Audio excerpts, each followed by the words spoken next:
तो दोस्तों, इस मूवी की शुरुआत में कुछ इन्फॉर्मेशन दिखाई जाती है जिसमें लिखा हुआ था कि एफबीआई के 30 साल के रिकॉर्ड से पता लगता है कि सबसे ज्यादा मर्डर दूसरे प्रोफेशन के मुकाबले हेल्थ के प्रोफेशन में ज्यादा हुए हैं और सबसे ज्यादा सीरियल किलिंग भी यहीं पर हुई है। फिर हमें एक लड़की दिखाई जाती है जिसका नाम एबी था, जो कहीं पर जाने के लिए रेडी हो रही थी। एबी ने अपने अंदर कई राज छुपाए हुए थे और उनमें से एक सीक्रेट ये था कि वो उन मर्दों का शिकार करती थी जो कि अपने पार्टनर को धोखा दिया करते हैं और वे दूसरी लड़की के साथ में फिजिकल रिलेशनशिप बनाते हैं। एबी एक डिस्को में जाती है और आज रात को वो यहीं पर अपना शिकार ढूंढने वाली थी। उसी बार में एक आदमी अपनी वेडिंग रिंग उतार कर एबी से फ्लर्ट करने लग जाता है और एबी को वो रिंग भी मिल जाती है। लेकिन फिर भी वो उस आदमी को सीड्यूस करके अपने साथ टेरेस पर ले जाती है। इस आदमी के बच्चे भी थे और इसकी एक पूरी हैप्पी फैमिली भी थी, लेकिन फिर भी वो अपनी फैमिली को चीट करने से खुद को नहीं रोक पाता है। एबी उसे प्रेशर देने लगी थी, पर अचानक से उसका प्राइवेट पार्ट काटकर उसे बिल्डिंग से नीचे गिरा देती है। ऊपर से गिरने पर उस आदमी के शरीर में लोहे की एक रोड आर पार हो जाती है, जिससे कि वो वहीं पर मारा गया था। अब ये सब काम तो एबी रात को करती थी, लेकिन दिन में एबी एक नर्स थी और उसे best nurse of the month का टाइटल भी मिला हुआ था। मतलब कि वो अपने पेशेंट के साथ में बहुत अच्छी थी। एबी ऑलसेंट नाम के हॉस्पिटल में काम करती थी, पर वहाँ भी कुछ ऐसे मर्द थे जो कि लड़कियों के ऊपर बुरी नजर रखते थे। एबी की उस हॉस्पिटल में फीमेल क्रश थी जिसका नाम डैनी था, क्योंकि एबी एक बाइसेक्सुअल थी। एबी को अगर हॉस्पिटल में भी कोई मर्द दिखे जो किसी लड़की को धोखा दे रहा है तो वो उनको भी मार देती है। और उसी तरह से उसने एक आदमी को जहर का इंजेक्शन देकर मार दिया था और साथ ही में वो उसके साथ में इंटीमेट भी हो रही थी। कुछ दिन के बाद में डॉक्टर रॉबर्ट डैनी को नर्स ऑफ द ईयर का टाइटल देता है और डैनी के पेरेंट्स इससे बहुत खुश थे। वहाँ पे एबी भी उन लोगों को मिलती है और वो डैनी को कॉन्ग्रेचुलेट करती है। डैनी एबी को अपने बॉयफ्रेंड स्टीव से मिलाती है और इस बात से एबी अंदर ही अंदर गुस्सा होती है, पर वो उसे किसी के सामने नहीं दिखाती है और वो वहां से चली जाती है। अब एक दिन डैनी और स्टीव हॉस्पिटल में ही इंटीमेट हो रहे थे और इंटीमेट होते समय स्टीव डैनी से शादी की बात करता है, पर डैनी अभी शादी नहीं करना चाहती थी। और उसी टाइम वहाँ पे रेजिना नाम की एक नर्स आती है और उसे देखकर डैनी और स्टीव अपने कपड़े पहनने लगते हैं। तभी हॉस्पिटल में एक्सीडेंट हुए कुछ पेशेंट आते हैं और डैनी को कुछ समझ नहीं आ रहा था कि क्या करें, और उसे इस हालत में देखकर डॉक्टर रॉबर्ट उस पर गुस्सा करते हैं, जिससे कि डैनी रो देती है। डैनी को रोता हुआ देखकर एबी को बिल्कुल भी अच्छा नहीं लगता है और डैनी जब नहाने जाती है तो एबी उसे कंफर्ट देने के लिए उसके पास आने का सोचती है। लेकिन तभी स्टीव का कॉल आता है और डैनी उससे बात करते करते उससे झगड़ा करने लगती है। डैनी जब रो रही थी तो एबी वहाँ पर कपड़े चेंज करने आती है। डैनी हॉस्पिटल में एक्सीडेंट हुए लोगों को देखकर डर गई थी और कुछ मदद नहीं कर पाई थी और वो बस डर के वहीं खड़ी थी। एबी उसे अगली बार के लिए अच्छा करने को कहती है। वो ये भी कहती है कि ये कोई बड़ी बात नहीं है, आज जो कुछ भी उसके साथ में हुआ है वो किसी के साथ में भी हो सकता है। एबी डैनी को घर छोड़ने जाती है और तभी डैनी को नजर आता है कि उसके स्टेप फादर लैरी एक दूसरी लड़की के साथ में है। डैनी लैरी के पास जाकर उस लड़की के बारे में पूछती है कि क्या वो उसकी माँ को धोखा दे रहा है, और ये पूछते ही लैरी डैनी की किसी बात का जवाब दिए बिना ही वहां से चला जाता है और डैनी बस खड़ी रहकर देखती रह जाती है। उसे समझ नहीं आ रहा था और वो ये बात अपनी माँ को कैसे बताएगी। डैनी की टेंशन दूर करने के लिए एबी उसे एक डिस्को लेकर जाती है और वहाँ पर वो उसे ड्रिंक पिलाती है। दोनों फिर बहुत ड्रिंक भी करते हैं और डांस भी करते हैं। वे वहाँ पर एंजॉय करते हैं और बहुत सारे फोटोज भी लेते हैं। एबी डैनी के करीब आने की कोशिश कर रही थी और डैनी जब बहुत ही ज्यादा नशे में आ जाती है तो एबी उसे किस करने लगती है और किस करते हुए भी वो उनकी फोटोज लेती है। फिर एबी एक आदमी को डैनी को किस करने को देती है और वो आदमी डैनी को भी किस कर रहा था और वो उसकी बॉडी को हर जगह टच कर रहा था। एबी इन सारी एक्टिविटीज के फोटोज लगातार ले रही थी और डैनी नशे में उस आदमी के साथ में इंटीमेट हो गई थी और एबी ने ये सारी फोटोज भी ले ली थी। सुबह जब डैनी उठती है तो एबी उसके पास में बिना कपड़ों के ही सो रही थी और डैनी को पिछली रात के बारे में कुछ भी याद नहीं था। एबी अभी भी डैनी के पास आने की कोशिश कर रही थी और डैनी को अपना इनर वेयर नहीं मिल रहा था, पर एबी उसे वो दे देती है और ये देखकर डैनी को बहुत अजीब लगता है कि एबी को उसके इनरवेयर के बारे में कैसे पता है। एबी जब अपने कपड़े पहन रही थी तो डैनी स्टीव के बारे में पूछती है कि क्या उसने उसे कॉल किया था। एबी फिर आगे बताती है कि उसने डैनी बनकर स्टीव को मैसेज किया था और डैनी बहुत कोशिश करती है पिछली रात जो हुआ उन सब चीजों को याद करने की, पर उसे कुछ भी ठीक से याद नहीं आ रहा था। वो एबी से कुछ कपड़े मांगती है और वो कपड़े पहनकर कल रात जो कुछ भी हुआ उसे भूलने को कहकर वहां से चली जाती है। एबी का एक पड़ोसी जेरेड था जो कि एबी को बहुत पसंद करता था, पर एबी सारे मर्दों को एक जैसा समझता। जेरेड एबी की बहुत केयर करता था और वो नहीं चाहता था कि एबी किसी भी मुसीबत में पड़े उसी दिन एबी अपनी मेंटल हेल्थ का बहाना लेकर डैनी के स्टेप फादर लेरी के पास जाती है। लेरी एक साइकियाट्रिस्ट था और वो भी उन्हीं मर्दों में से था जो कि अपनी वाइफ को चीट करते हैं। लेरी एबी से उसकी प्रॉब्लम के बारे में पूछते हैं। एबी उसे बताती है कि वो मर्दों से एडिक्टेड है। वो बचपन में भी अपनी माँ के साथ अपने फादर से उनके ऑफिस में कभी कभी मिलने जाती थी। आज वो जैसी भी है अपने पिता की वजह से है, लेकिन एबी ये पूरी बात नहीं बताती है। लेरी एबी को सेक्स एडिक्शन प्रोग्राम में ज्वाइन करने को कहता है और उसे रेगुलर अपने पास सेशन के लिए आने को भी कहता है। एबी इस बात को मान जाती है और वो और लेरी एबी को अपना पर्सनल नंबर भी दे देता है और जाते जाते एबी लेरी को एक सेक्सुअली हिंट देकर जाती है और लेरी भी उसके इशारों को समझ गया था।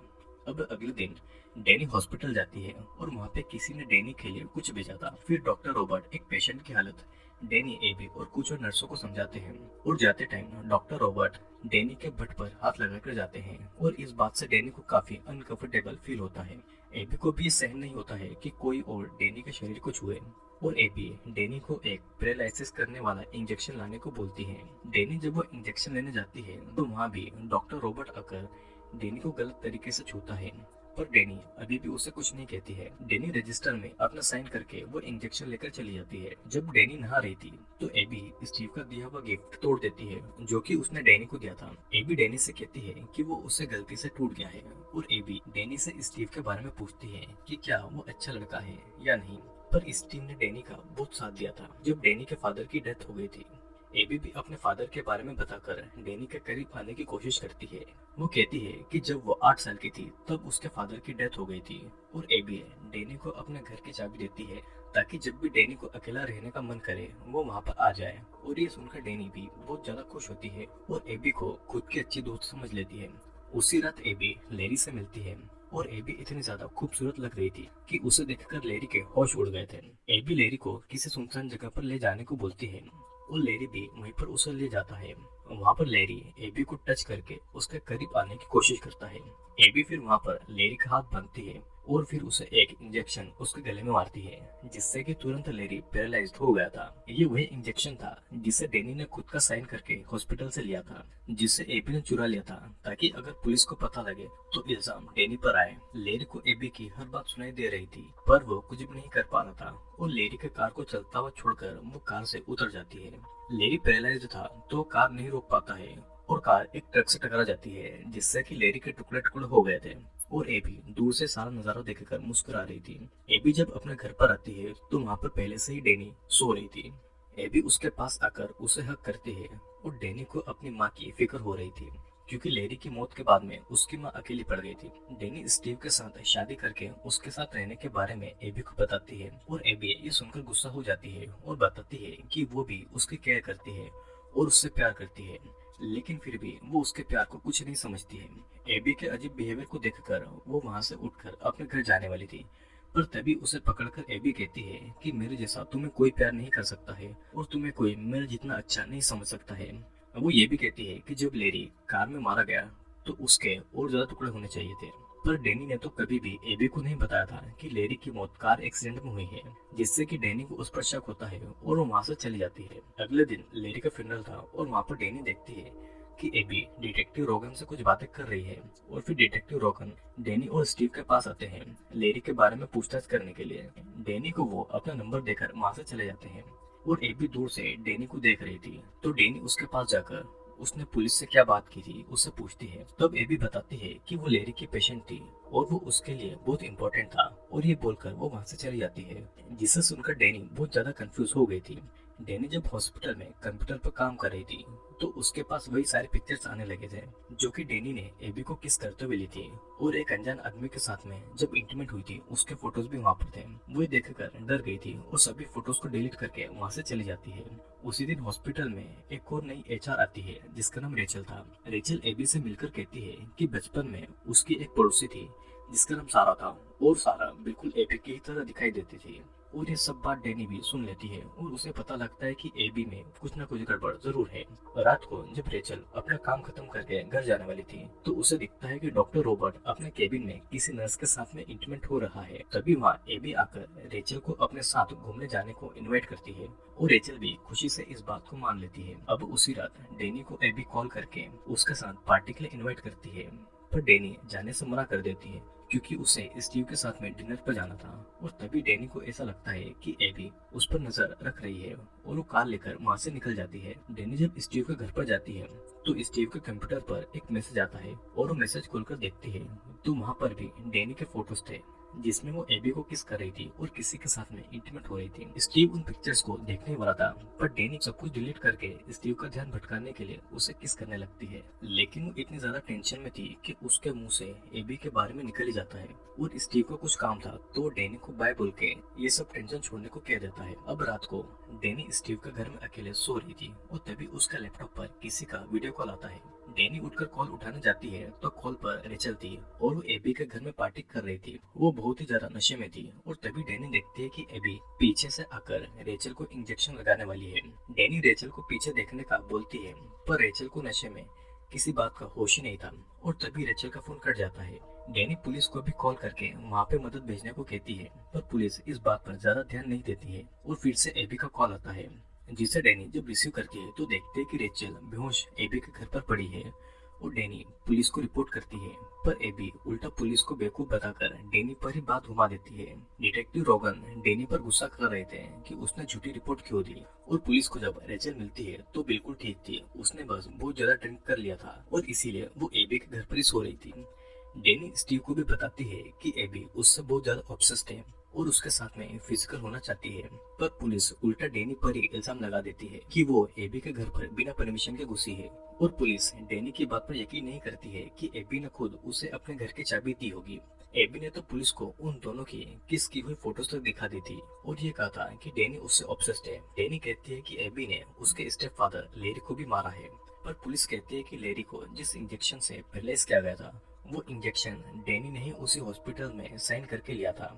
अब सभी का शक डैनी पर था और एबी ने उसे हर तरफ से फंसा दिया था। पुलिस स्टेशन से बाहर आने के बाद में स्टीव डैनी पर बहुत ज्यादा गुस्सा होता है उसके और एबीस के फोटो देखकर और डैनी उसे बहुत समझाने की कोशिश करती है लेकिन स्टीव उससे ब्रेकअप करके वहाँ से चला गया था। हॉस्पिटल में एबी देखती है कि डैनी डॉक्टर रॉबर्ट से कुछ बातें कर रही थी और उसे देखकर डॉक्टर रॉबर्ट उस केबिन का डोर बंद कर लेता है। इधर रेचल को एबी पर शक होने लगा था तो वो सारा की फोटो को इंटरनेट पर देखने ही वाली थी कि तभी एबी पीछे से आकर रेचल को मार देती है। उसी दिन डैनी एबी के बारे में पता लगाने के लिए मेंटल हॉस्पिटल जाती है और वहाँ से उसे पता लगता है कि एबी जब 8 साल की थी तो उसे पता लगता है कि उसके फादर उसकी माँ को धोखा दे रहे हैं और उनका अफेयर किसी और लड़की के साथ में था। तब एबी ने अपने फादर का गला काटकर उसे मार दिया था और उसके बाद एबी को मेंटल हॉस्पिटल भेज दिया गया था। एबी का असली नाम एबी नहीं बल्कि सारा था और उसके बाद में सारा कहीं अचानक से गायब हो गई थी। एबी के यही सारे राज डैनी रॉबर्ट को उस टाइम बता रही थी और डॉक्टर रॉबर्ट एबी को नौकरी से निकालने की सोचते हैं पर एबी डॉक्टर रॉबर्ट को सेड्यूस करके अकेले में मिलने बुलाती है। वो मौका मिलते ही डॉक्टर रॉबर्ट एबी के पीछे जाता है पर एबी उनको बेहोश करके एक रूम में लेकर जाती है। डॉक्टर रॉबर्ट को जब होश आता है तो वो खुद को एक बेड पर बंधा हुआ पाते हैं और उनका मुंह भी बंधा हुआ था ताकि वो चिल्ला न पाए। एबी डॉक्टर रॉबर्ट के सामने कपड़े उतारती है और एक सर्जिकल नाइफ लेकर उनके सीने में काटकर पिग यानी कि सुअर वर्ड लिखती है। फिर वो डॉक्टर रॉबर्ट का प्राइवेट पार्ट काटने वाली थी कि तभी डॉक्टर रॉबर्ट उसे ऐसा करने से मना करते हैं। फिर तब एबी एक चेंसो से उनका हाथ काटकर अलग कर देती है। डॉक्टर रॉबर्ट दर्द से चिल्ला रहे थे पर एबी को ये सब करने में बड़ा मजा आ रहा था। डैनी को पता था कि रेचल की जान भी खतरे में हो सकती है और वो हॉस्पिटल में कॉल करके रेजिना को रेचल को ढूंढने को कहती है। डैनी रेचल को जब कॉल लगाती है तो रेचल का फोन उसकी कार में था और वो कार में ही रिंग हो रहा था। डैनी एबी को कॉल करती है और एबी उस टाइम डिटेक्टिव रोगन के साथ में इंटीमेट हो रही थी और इसीलिए डिटेक्टिव रोगन एबी का साथ दे रहा था और डैनी की बातों को इग्नोर कर रहा था। डैनी एबी से रेचल के बारे में पूछती है पर एबी उसे कुछ नहीं बताती है और फोन काट देती है। स्टीव को डैनी कॉल लगाकर उसे अपना ध्यान रखने को कहती है और एबी स्टीव को भी नुकसान पहुंचा सकती थी। स्टीव उस समय हॉस्पिटल की लिफ्ट में था और वहाँ पर एबी भी उस लिफ्ट में आ गई थी। इधर डैनी ने डिटेक्टिव रोगन को एबी के बारे में कॉल करके सब कुछ बता दिया था। डैनी हॉस्पिटल में स्टीव को ढूंढने लगती है तभी उसे वहाँ पर एबी दिखती है तो वो उसे स्टीव के बारे में पूछती है लेकिन दोनों के बीच में झगड़ा हो जाता है। रेजिना उनके झगड़े को रोकने के लिए आती है पर एबी उसे ही मारकर बेहोश कर देती है। फिर दोनों के बीच में बहुत लड़ाई होती है और दोनों ही कांच पर गिरकर बहुत ज्यादा घायल हो चुके थे। डैनी फिर किसी तरह से वहाँ से भागती है और वो स्टीव को ढूंढने के लिए जाती है। एबी हॉस्पिटल के स्टाफ को बताते हैं कि डैनी ने उस पर हमला किया है और वो आदमी पुलिस को कॉल करने वाला था पर एबी उसे इलेक्ट्रिक शॉक देकर मार डालती है। हॉस्पिटल में पुलिस भी आ गई थी और एक पुलिस डैनी को संभाल ही रही थी कि तभी एबी पीछे से आकर पुलिस के गले में कैंची घुसाकर उसे मार देती है और अब डैनी को मारने के लिए वो आगे बढ़ रही थी। डैनी उसे अपनी बातों में कंट्रोल करने की कोशिश कर रही थी पर एबी उसे पीट कर कैंची से काट देती है। तभी एक और पुलिस ऑफिसर आकर एबी को रोकता है और एबी उसकी आंख में कैंची घुसाकर उसे भी मार देती है।